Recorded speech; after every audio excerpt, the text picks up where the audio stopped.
Ini pernah direncanakan oleh suami istri di masa lalu, dituliskan di dalam kitab yang sangat populer.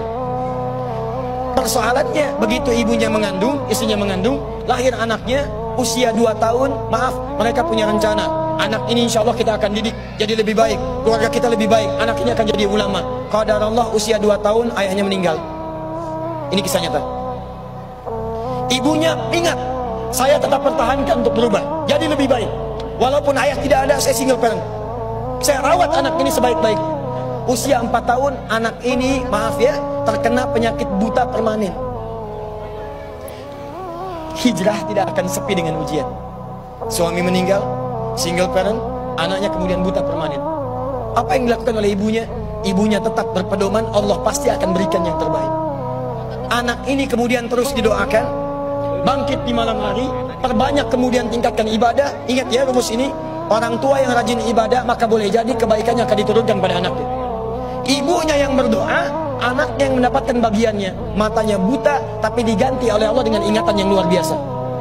Kalau Anda bacakan satu kalimat, satu baris ini, satu lembar buku dibacakan oleh Anda satu halaman, maka seketika dia akan ingat seketika tanpa diulang, dengan titik, dengan komanya. Anak ini kemudian dibawa ke sekolah Al-Quran, dimasukkan talaki ke syekh di sana. Syekh di situ kemudian membacakan pada saat itu surat Qaf, surah ke-50. Qaf dibacakan sampai akhir ayatnya. Anak ini anak yang paling kecil teman-teman, mata buta, gak bisa ngelihat. Teman-temannya berada di atasnya usianya, ada yang 6 tahun, 7 tahun, dia 4 tahun. Begitu selesai membacakan, kata syekhnya, lihat kalimatnya, man hafidha ala zahri qalbi, siapa yang hafal apa yang tadi saya bacakan, hafalan di dalam kepalanya, bukan di luar kepala. Hafal di luar kepala masih belum hafal. Kata syekhnya, hafal di dalam kepalanya. Tiba-tiba saat semuanya diam menyimpan tangannya begini, anak yang buta tadi mengangkat tangannya mengatakan, hafidtu ala zahri qalbi, saya sudah hafal. Syekhnya penasaran, kata syekhnya, bagaimana?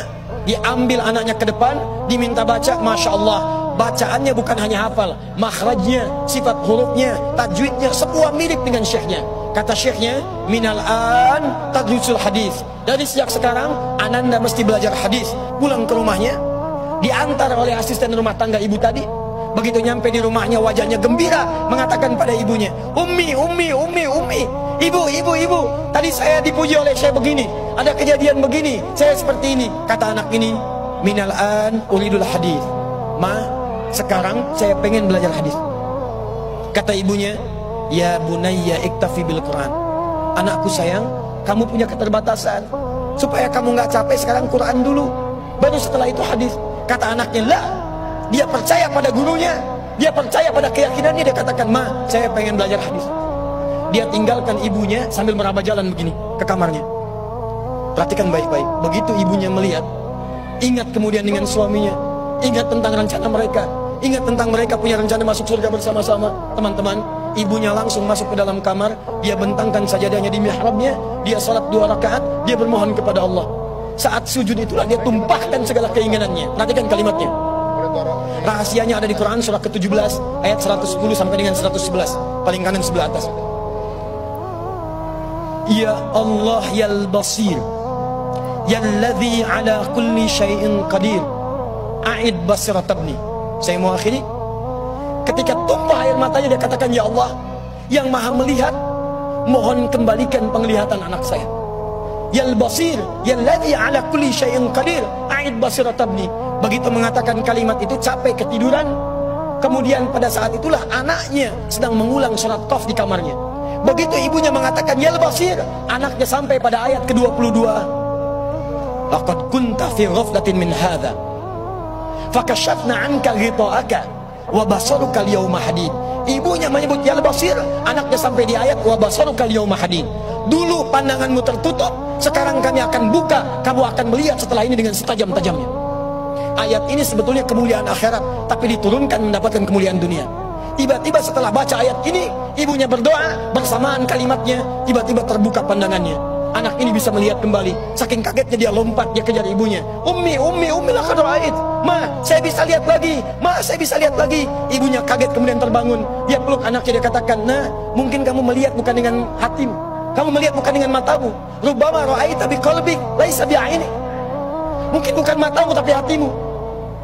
Kata anaknya, "Ma, saya melihat dengan mata saya. Ini mama pakai baju ini. Di sekitar kita ada benda-benda ini." Allahu Akbar. Ibunya kemudian yakin anak itu bisa melihat. Dipeluklah anaknya. Keduanya kemudian menangis. Dan ibunya sejak saat itu yakin bahwa anak ini punya kemuliaan besar di masa depan.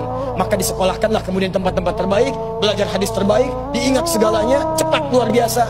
Anak ini kemudian dikenal dengan luar biasa di masa depan. Nama anak ini adalah Muhammad. Bapaknya yang meninggal namanya Ismail.